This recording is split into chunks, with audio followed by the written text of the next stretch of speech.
영원히 감사하리이다. 아멘. 아멘. 예, 감사합니다. 우리 시편 30편은 이제 감사시라고 분류가 되는 그런 시인데요. 감사가 무슨 감사냐면 곤경 중에 하나님께 기도했더니 하나님께서 그 기도를 들으시고 구원을 주셨다 하는 그 구원 경험을 가지고 하나님께 감사하는 시입니다. 그러니까 일종의 간증시라고 말할 수 있습니다. 우리 한국교회는 간증이라는 그 단어가 있죠. 그래서 개인적으로 곤경을 만났을 때 하나님께 기도해서 하나님이 구원해 주시는 경험을 이제 서로 나눌 때에 우리가 서로 은혜가 되고 신앙의 격려가 되고 하지 않습니까? 그런 내용을 가지고 있는 것이 감사시인데 오늘 30편이야말로 아주 어려운 환경 속에서 하나님께 기도해서 하나님이 건져주시는 것을 경험하고 그것을 간증하는 시입니다. 메추엘리는 시편 30편의 기자는 마지막 극한까지 갔던 사람이라 그런 표현을 합니다. 여기 오늘 시편을 보면은 수오레까지 내려갈 뻔했었다. 그리고 무덤으로 내려가지 아니하게 하셨다. 등등 이런 표현을 보면은 아마 속된 말로 죽을 병에 걸렸다가 살아난 사람이에요. 이제는 소망이 없다 이렇게 생각했을 때 하나님께 기도한 사람입니다. 근데 이 30편은 하나님께 기도하면 하나님은 기도를 들으시고 응답해 주신다 하는 그 기도 응답뿐만이 아니고 우리 신자가 살아가는 일생이 처음에는 초라하고 비참했다 하더라도 하나님의 기도 응답으로 말미암아 크게 회복된다는 이제 반전의 인생이다 하는 내용을 또 가르쳐 주고요. 세 번째로는 이것을 통해서 하나님의 백성은 찬양을 배워가게 된다. 이런 그 내용들을 다 담고 있습니다. 그러니까 크게 30편의 주제를 말한다면 기도응답, 반전인생, 찬양의 학습 이런 내용이 다 들어있는 그런 시입니다. 어떻게 보면 우리 신앙인이 살아가는 일생을 요약한 것이 30편이라 이렇게 말할 수도 있을지 모르겠습니다. 1절에서 5절 사이에 보면 인간에게 잠깐의 고난이 있을 수 있다. 그런 말씀을 합니다. 그런데 그 고난이라는 것은 하나님의 백성에게 고난으로 끝나는 것이 아니고 기도를 통해서 기도 응답의 은총을 경험하게 돼 있다. 그 말씀을 합니다. 그래서 5절 보시면 그 노염은 잠깐이요 그의 은총은 평생이로다 이렇게 말씀하는데 계속해서 저녁에는 울음이 깃들일지라도 아침에는 기쁨이 오리로다. 엉엉 울어야 되는 그런 정말로 처참하고 초라하고 어려운 좌절스러운 시간이 이 지상을 살아가는 인간의 삶에게는 있을 수 있다는 것입니다. 그럼에도 불구하고 마치 밤이 지나면 아침이 오듯이 반드시 큰 기쁨의 노래로 우리를 회복시켜 주시는 시간이 있다 하는 아주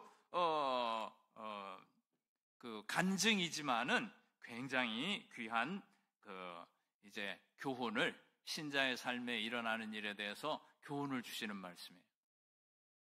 어려울 때가 있죠. 그러나 좌절하고만 있는 그렇게 돼 있는 것이 신앙이 아니라는 것입니다. 적어도 예수 믿는 사람에게는 밤이 지나면 아침이 오는 건 뭡니까? 우주의 철칙이죠. 아니 잠자리에 들면서 내일 혹시 아침에 해가 안 뜨면 어떨까? 그거 걱정하는 사람이 있습니까? 당연히 철칙처럼 내일 아침에는 해가 뜨는 것입니다. 하나님의 백성에게 기도하는 하나님의 백성에게 곤경이라는 것은 반드시 회복으로 가는 과정이라는 것을 그게 철칙이라는 걸 말해주는 거예요. 만약에 우리가 지구의 자전을 멈출 능력이 있다면 우주의 법칙을 거스려가지고 뭐 태양이 뜨겁지 않게 한다든가 이 지구 달을 태양을 돌아가는 행성 9개입니까? 더 발견됐다 그건 아니다 묘왕성은 아니다 뭐 말도 많지만 9개인가 몇 개가 되는 행성을 멈추게 할 능력이 있다면 계속 울어도 되고 계속 좌절해도 괜찮아요. 그러나 그 능력이 없다면은 계속 울고 계속 우울해하고 계속 좌절할 것은 꿈도 꾸지 마시기 바랍니다. 안 됩니다. 하나님께서 반드시 울음의 시간이 변해서 큰 기쁨의 노래가 되도록 하는 시간이 오도록 철칙처럼 우리에게 허락한다는 것입니다. 단 기도를 해야 돼요. 기도도 은혜지만은 기도하는 사람에게 그렇게 된다고 하는 것입니다. 사실 시편 30편은 1절에서 5절이 하나의 시이고 6절에서 12절이 또 하나의 시이긴 한데요.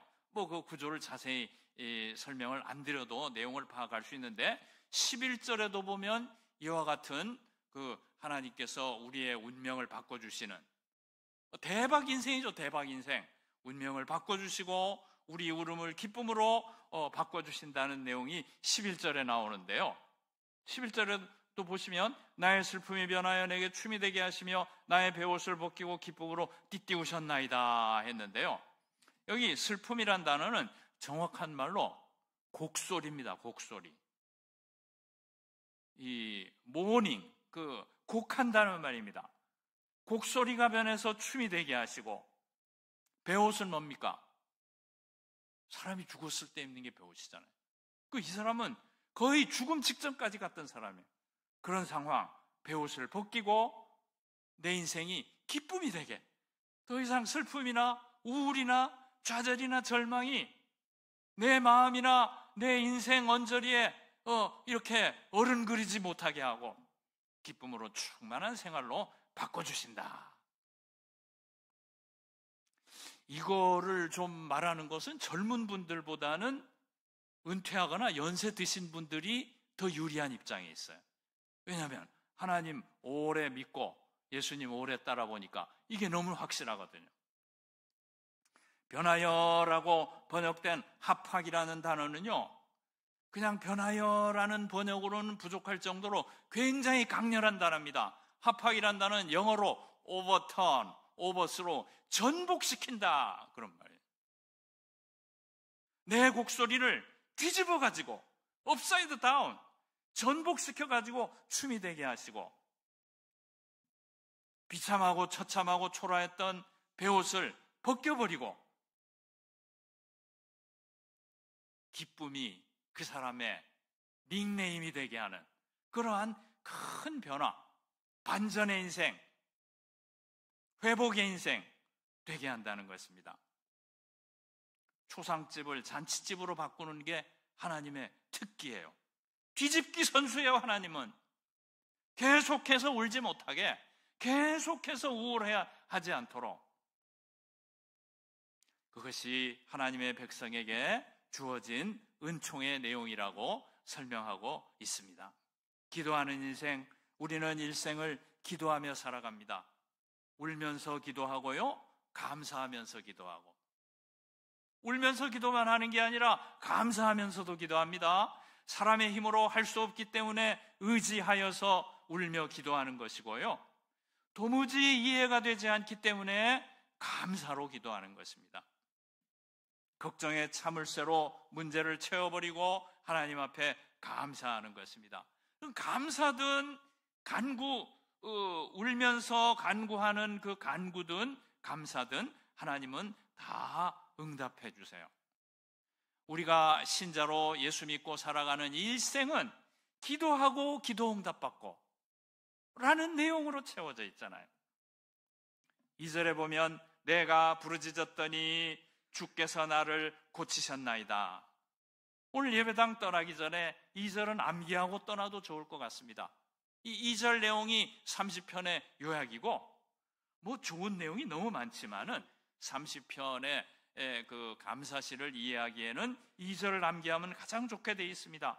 여호와 내 하나님이여 내가 주께 부르짖었더니 주께서 나를 고치셨나이다. 부르짖었다. 히브리어로 말하면 도움을 청해서 외쳤다, 이런, 단순히 부르짖은 게 아니고 이제 완료라는 동사로 되어 있는데요. 주께서 나를 고치셨다는 것은 죄송합니다만 와우 계속법 미완료라는 건데, 이 와우 계속법 미완료라는 것은 실제로 일어난 사건을 보고할 때 쓰는 어법이에요. 하나님께서 나를 고치신 것이 그냥 소원이거나 그랬으면 좋겠다는 무슨 심리적인 자기 암시거나가 아니고 실제로 일어난 사건이에요. 부르짖었더니 주께서 나를 고치셨다. 사건을 보고하고 있습니다. 사건을 보고하고 있고, 앞에 부르짖었다라는 것이 와우 계속법으로 이어진 것은 앞에 사건이 원인이 되고 뒤에 사건은 따라 나온 경우, 체인으로 연결된 경우를 이 어법을 씁니다. 기도하면 하나님이 따라 나오시는 거예요. 하나님은 주권자시니까 자유로우십니다. 다 자신의 생각대로 하지만은 단 하나 우리에게, 죄송합니다, 이런 표현은 조심하긴 해야 되는데, 종속되시는 경우가 한 번 있어요. 그것은 우리가 기도할 때. 이 문법이 기도하면 하나님이 그냥 딸려 나오시는 것처럼 하나님의 응답은 반드시 이루어진다는 것을, 기도에 대한 응답은 반드시 이루어진다는 것을 말씀해 주시기 위해서 내가 부르짖었더니 주께서 나를 고치셨다. 구체적인 사건이다. 또 기도에 대해서 연쇄적으로 응답이 나온다는 것을 오늘 이 원문이 가르쳐주고 있습니다. 8절, 11절도 또 한 번 나와요. 부르짖고 간구하기를. 부르짖고 간구했더니 11절에 보면 아까 우리가 본 것처럼 하나님께서 곡소리를 춤으로 뒤집어 주시고 베옷을 기쁨으로 뒤집어 주시고 이러한 큰 은총이 따라온다는 것입니다. 기도응답은 구체적인 사건입니다. 문제가 해결되는 것이고요. 더 중요한 것은 하나님을 경험하는 거예요. 그 사건을 통해서. 신앙은 추상적인 것이 아닙니다. 단순히 심리현상으로 그렇게 됐으면 좋겠다, 그렇게 생각하니까 그런 것이 아니고요. 하나님께서 인간의 삶에 침투해 들어오시는 구체적인 사건이에요. 우리의 몸에 살과 피가 되도록 역사하시는 사건. 병들었던 사람 건강 주시고요.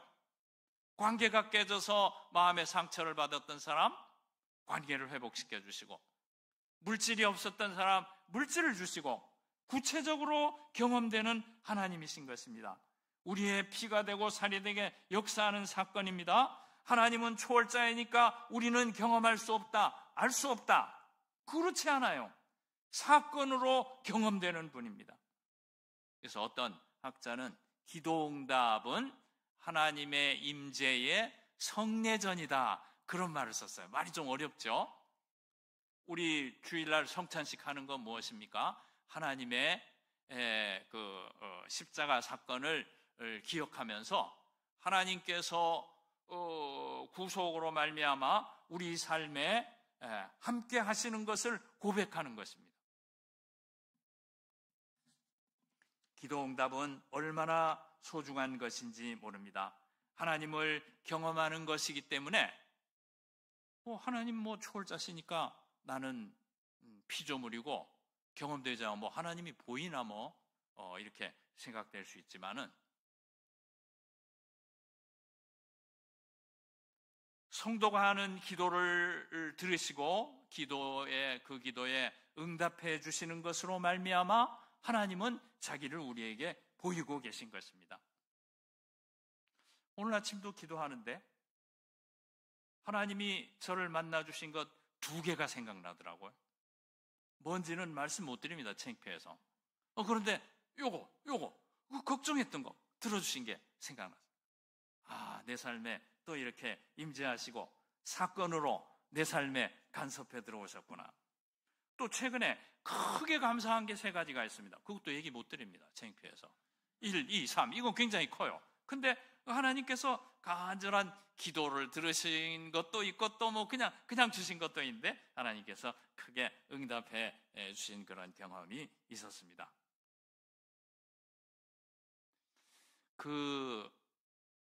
우연히 유튜브에서 보니까요, 한 외국인들 한국어 경진대회라는 게 있었던 거예요. 그래서 어디서 온, 아프리카에서 온 여학생인가가 한국어 경진대회 굉장히 상위권으로 수상을 했을 것 같아요. 어떤 한국어에 대해서 이제 한국어를 배우게 된 걸 가지고 한국어에 대해서 이제 설명하는 그러한 컨테스트에 나와 설명하는데요. 한국말 중에 외국 사람이 전혀 이해하지 못하는 단어가 3가지 있대요. 아니 어릴 때부터 살았답니다. 한국말도 잘하더라고요. 그 3가지 말이 뭐냐면 한이란 거 있죠. 한국 사람만 알고 외국 사람들한테 설명하기 어려운 것입니다. 그 다음에 정 들었다. 이것도 한국 사람만 알고 외국 사람들은 이해하기 어려운 말이죠. 그 다음에 3번째가 흥이 났다. 굉장히 설명하기 어려운 말인데 자신은 한국어를 배우면서 흥에 대해서 알게 되니까 굉장히 이 한국 문화에 대해서, 언어에 대해서 이해하게 됐다. 그런 이야기를 하는 것을 들었습니다. 그래서 이것을 우리 기도에 적용을 해봤는데 우리는 고통의 한을 가지고 기도를 한다고 볼 수 있죠. 그런데 그 기도를 하나님이 응답하십니다.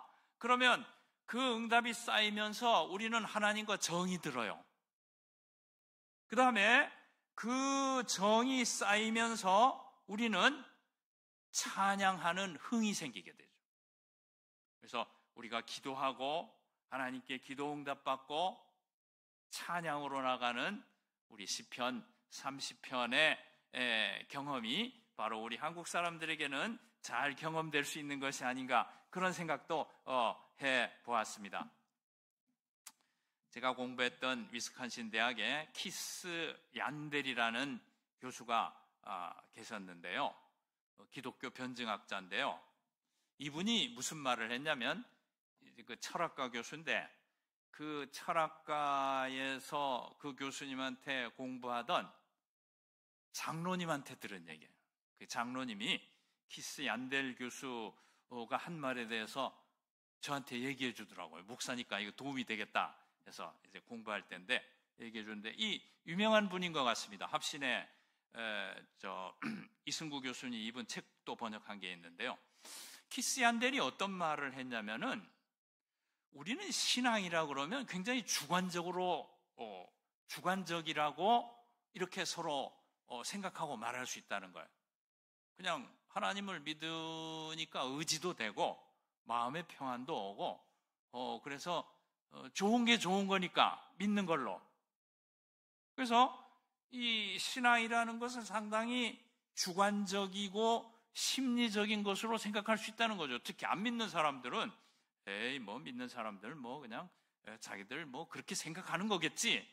이런 식으로 생각할 수 있는데 키스 얀델 교수님이 하는 말씀 뭐냐면은 신앙은 그렇게 주관적이거나 심리적인 것이 아니라는 거예요. 굉장히 객관적이라는 거예요. 어쩌면 과학보다도 더 정확하다는 거예요. 왜 그러냐면 오늘 시편 30편이 간증이라고 말씀드렸습니다만은 우리 안에 누가 나와가지고 자기가 은혜 받은 것에 대해서 간증을 합니다. 이런 곤경 가운데 하나님 앞에 기도했더니 이렇게 응답해 주셨다. 그러면 그 사람의 경험을 그 사람이 누군지도 모르고 그 사람이 그런 경험은 대부분 우리 같이 이렇게 예배당에 나와 있는 우리가 전혀 이해하지 못하는데 그분의 간증을 듣고 있으면 그대로 은혜가 되잖아요. 그게 진실한 간증일 때 성령께서 그 사람의 삶을 도와가지고 어떤 구원 경험을 했은 것을 간증할 때 나는 전혀 다른 경험을 하고 A 집사님은 A 집사님의 삶이 있고 비장로님은 비장로님의 삶이 있고 C 권사님은 C 권사님의 삶이 있고 전혀 서로 모르는데도 그러한 간증을 할 때 다 은혜가 되는 것입니다. 목사는 설교를 어떻게 합니까? 설교가 어려운 것은 뭐냐면요. 성경 읽고 성경은 이렇습니다. 말하기는 쉬운데 여기 목사의 삶을 실어가지고 전달하려니까 이게 어려운 거예요. 이 말씀을 통해서 설교자가 하나님을 경험한 거를 전달해야 되거든요. 그 삶을 실어가지고 전달해야 되는데, 그렇다고 개인 간증만 하는 것이 설교는 아니에요. 설교자의 삶이 본문을 만난 다음에 그거를 일반적이고 보편적인 언어로 바꿔서 전달하는 게 설교거든요. 근데 설교자가 성경을 통해 가지고 하나님을 만나 하나님을 경험하고 그것을 보편적인 이야기로 전달하는데도 우리는 주일날 목사님 설교를 들으면 은혜가 되잖아요. 목사님 삶이 어떤 삶이었는지는 모르는데도. 그래서 키스 안델 교수님이 하는 이야기는 뭔가 하면은, 자, 믿음의 공동체라는 것은 이게 변증이니까 뭐 안 믿는 사람들한테 성령부터 얘기하면 납득이 안 되겠지만은, 그 성령이 같은 한 분 성령이 역사해가지고 가불병정 이렇게 교인들이 다 있으면 모든 사람의 삶에 역사한다는 거예요. 역사하는데 그것이 전혀 자기 삶과 관계없는데도 듣고는 공감이 되고 은혜가 되는 것은 삼위 하나님이 배후에 역사하시는 객관적인 기반이 있기 때문에 그렇다는 거예요. 오늘 시편 30편 3절에서 4절도 보십시오. 3절까지 보면은 2, 3절에 보면 개인적인 경험을 말합니다. 내가 주께 부르짖음에 주님이 나를 고치셨다. 그리고 하나님께서 내 영혼을 수월에서 끌어내시고 살리셨다. 무덤으로 내려가지 않게 해주셨다. 개인 간증이에요. 그런데 개인 간증이 4절로 넘어가면은 모든 성도를 향해 가지고 찬양하라 이렇게 부탁하고 있습니다. 성도들이여 여호와를 찬송하자. 그의 거룩함을 기억하고 감사하자. 이렇게 말하고 있습니다. 개인 경험이 보편적으로 확대되고 있는 것이죠. 개인 구원이 보편 경험이 되고 있는 것입니다. 아마 키스 안델 교수님이 얘기한 것처럼 객관적인 기반이 있기 때문에 이것은 모두의 경험으로, 개인 경험이지만 성도 모두가 공유되는 것이 신앙인 것입니다. 그래서 하나님의 기도 응답이라는 것은 우리가 하나님을 구체적으로 만나는 과정이라는 것, 그리고 이것은 내 심리 이 상태라든지 내가 주관적으로 그렇다고 하니까 그렇게 되는 것이 아니고, 삼위 하나님이 살아계셔서 엄연하게 모든 성도들에게 일어날 수 있는 경험을 나에게도 일으키고 있는 것이다. 하나님 말씀이 약속하는 기도 응답이 얼마나 확실한 약속이 되겠습니까? 우리의 신앙이라는 것이 그렇죠. 더 할 수 없는 곤경 가운데서 우리는 기도를 하게 됩니다. 어떻게 보면 우리는 정말 숨 넘어갈 것 같은 곤경을 겪을 수도 있습니다. 마지막 극한까지 간 사람이라고 말씀드렸죠. 오늘 3절에 보면 수월, 무덤, 5절에 보면 노염, 울음, 7절에 보면 근심, 좌절. 근심했다는 말이 약한 말이에요. 낙담했다는 것입니다. 9절에 보면 무덤, 나의 피, 그 다음에 진토. 진토는 뭡니까? 무덤에 들어가서 썩어서 흙이 된다는 거예요. 그러면 어떻게 하나님을 찬양하겠습니까? 이건 뭐 얼마나 큰 곤경 가운데 있었던 사람의 고백인지 모릅니다. 11절에 곡소리 배옷. 시편 30편은 찬양에 대한 시편이지만은 얼마나 이 극한 곤경에 대해서도 많이 말하고 있는지 모릅니다. 그러나 중요한 것은 야고보서 5장 11절에 있는 말씀처럼 기도하는 하나님의 백성에게는 주께서 주신 결말이 있다는 것입니다. 내가 처한 상황이 도무지 끝날 것 같지 않지만은 하나님이 고치시고 하나님이 뒤집으시는 그 사건이 반드시 있다는 것입니다. 우리는 낙담하지 말고 기도하면서 항상 걱정이 되는 게 그거야. 언제나 응답되지? 언제나 이것을 이겨낼 수 있지? 너무 오래 기다리고 너무나 고통이 심하다 보니까 믿음을 지키기 어려운 정도까지 갈 수도 있는 거예요. 그런 곤경도 있다는 것입니다. 7절에 보세요. 7절에 보면 주의 얼굴을 가리심에 내가 근심하였나이다. 하나님이 얼굴을 가리셨다고 할 정도니까 얼마나 큰 곤경을 겪었는지 모릅니다. 그러나 그런 곤경이 아무리 크다 하더라도 하나님께서는 반드시 그 곤경이 끝나고 회복되는 시간을 주실 뿐만 아니라 정말로 어떤 어려움은 내 힘으로는 견디기 어려운 그런 어려움들이 있죠.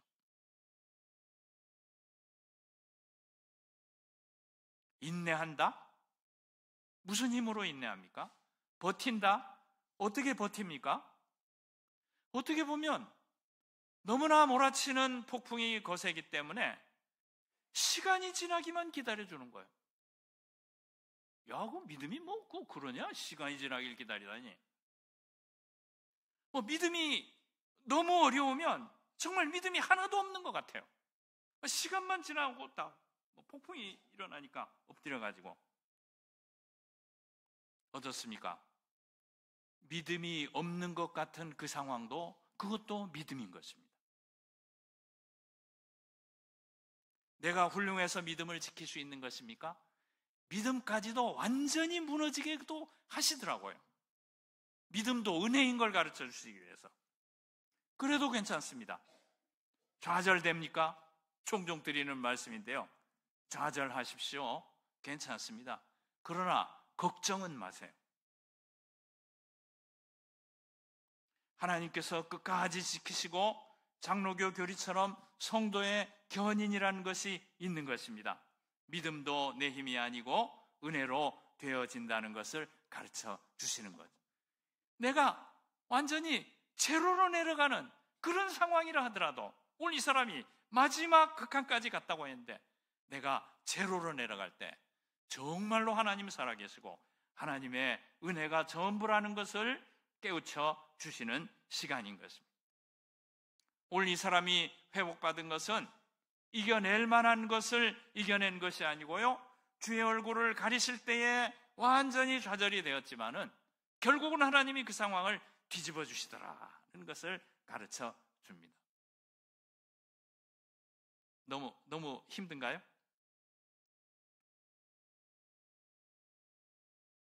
믿음마저 지탱할 수 없는 것 같은 그런 시간이라도 그냥 시간이 지나기를 기다리면서 기도하고 있어야 되는 것입니다. 예수 믿는 거 뭐 그렇게 어렵습니까? 지상에 살아가는 삶이 이런 일도 있고 저런 일도 있는 것인데 많은 어려움이 있을 것인데요. 자, 결론은 뭐냐면 그런 어려움을 겪는데 나는 제로가 돼요. 제로 겪는데 지나고 보면 다 잘 되게 해주셔. 너무도 잘 되게 해주셔.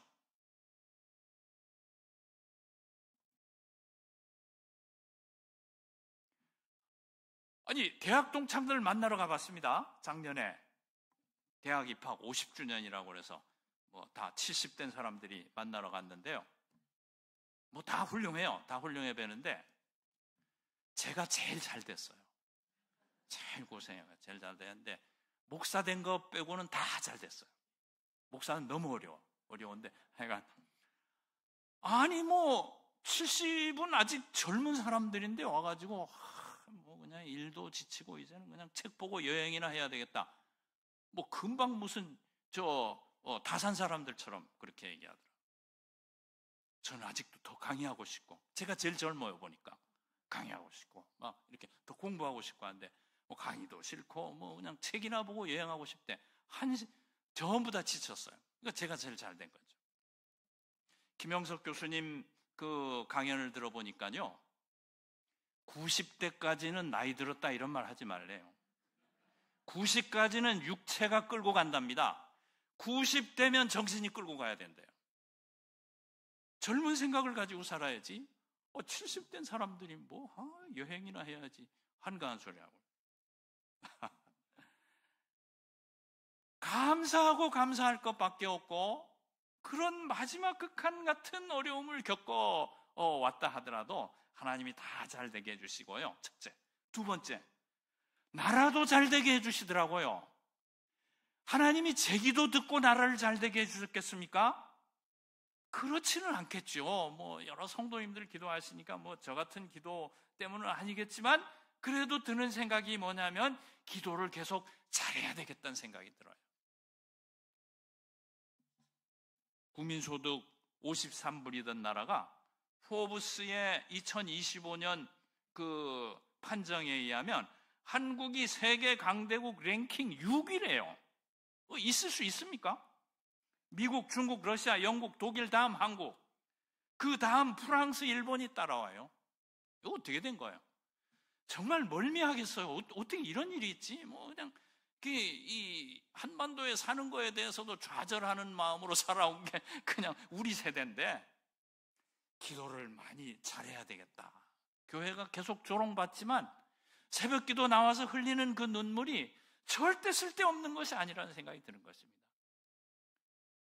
곤경의 시간을 가게 되어 있습니다. 지상을 살아가는 우리에게는. 그러나 하나님께서 그 곤경의 시간을 정말로 견딜 수 없어서 시간만 지나가라 하더라도 엎드려서 기도하고 있으면 다 잘 되게 해주시고요, 나라도 잘 되게 해주시고,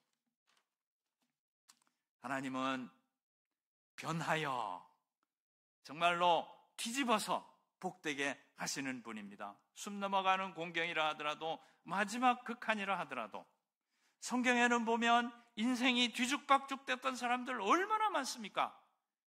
아브라함, 모세, 다윗 전부 뒤죽박죽이에요. 요셉 전부 뒤죽박죽이에요. 그러나 하나님께서는 뒤죽박죽일 때에 가장 안전하게 우리를 인도하시는 것도 나중에 가보면 확인할 수 있어요. 내가 살아있으면 하나님 콩 놓으십시오, 팥 놓으십시오, 말이 많고 방해가 많이 돼요. 뒤죽박죽 소용돌이 칠 때에 하나님께서는 자유롭게 가장 좋은 방향으로, 가장 좋은 결과가 되도록 우리 인생을 인도하고 계신 것입니다. 하나님은 우리가 나아갈 길을 의논하지 않으십니다. 정신이 없을 때 하나님은 정확하게 우리가 나아갈 방향타를 잡고 계신 것을 알 수 있더라고요. 가장 좋은, 확실히 좋은 방향, 확실히 좋은 결과, 대박 인생, 하나님의 때에 뒤집어 놓으시면서 정말로 비참하고 초라한 상황이라 하더라도 가장 큰 영광의 길로, 그리고 하나님께 영광이 되는 길로 인도하십니다. 걱정하지 말고요. 지금 내가 초라해 보이고 내 기도가 정말로 미약해 보이는 그게 믿음인 것이라고요. 그런데 중요한 것은, 이제 마무리를 하겠습니다만은, 중요한 것은 시편 30편은 한 가지를 더 말하고 있는데, 걱정하지 말고 우리의 문제가 해결되고 우리가 복을 받고 회복되는 건 아무 걱정할 필요가 없어요. 보장이 된 거예요. 그런데 문제 해결되고 회복되는 것으로 끝 이러지는 말라는 게 30편의 말씀입니다. 문제 해결하고 회복되는 것으로 끝하는 것이 아니고 찬양까지 나아가라, 이렇게 말합니다. 오늘 시편 30편은 내가 주를 높이리라, 우리 본문은 그 여호와여가 앞에 나왔지만은 내가 주를 높이리라로 시작해가지고 내가 감사하리다로 끝납니다. 제일 앞에도 찬양, 제일 뒤에도 찬양, 찬양하는 데까지 나아가야 한다. 우리는 믿음 생활을 하면서 종착역을 잊어서는 안 되겠습니다. 부산을 가겠다고 경부선 열차를 타는데 부산 가다 말고 아이고 열차여행 너무 지겹네, 대구나 김천에 내려가지고 다 왔다, 이런 사람 없잖아요. 부산을 가기로 했으면 부산까지 가야 되는 것입니다. 종착역은 찬양, 종착역은 하나님을 아는 데까지. 우리의 신앙이 하나님께서 응답해 주시는 것은 당연하니까 걱정할 필요 없고, 우리의 신앙이 찬양하는 데까지 나아가는 것은 그것이 바로 시편을 읽는 이유이고 시편의 음성에 맞춰서 기도하는 법을 익히는 것입니다. 독일 학자들은 시편 30편을 읽으면서 이런 속담을 만들었습니다. 산다는 것은 찬양하는 것이다. 독일어로만 가능해요. 레벤 이스트 로벤. 레벤은 산다고요. 로벤은 찬양하다거든요. 영어나 우리말로는 이런 이 말놀이가 어려운데 산다는 것은 찬양이라 는 생각을 하면서 하나님께 기도할 때 지금 내가 낮은 상태에 있고 뒤죽박죽인 것은 어쩌면 좋은 거예요. 내가 좀 하나님 하시는 일에 방해를 안 드리고 하나님이 마음껏 활동하게 하시니까 좋은 거예요. 그리고 반드시 지금 상황을 회복시켜 주셔서 반전의 인생을 만들어 주시는 것입니다. 하나님께서는 우리에게 이렇게 자신을 보이시면서 자신을 찬양하는 우리가 되도록 우리를 부르고 계십니다. 기도하겠습니다. 하나님 아버지 감사합니다. 때로는 삶이 너무 지치고 버겁고 감당하기 어려워서 하나님 앞에 낙심한 마음으로 나와 참 부끄러운 모습을 보일 때도 있지만 낮아진 지금의 상황이 하나님께서 우리를 복되게 인도하시는 상황인 줄 알고 감사하고 찬양하며 따라가게 도와주옵소서. 문제를 해결해 주시고 회복시켜 주시는 그 역사를 확신하면서 찬양을 배워나가는 저희들 될 수 있도록 인도해 주옵소서.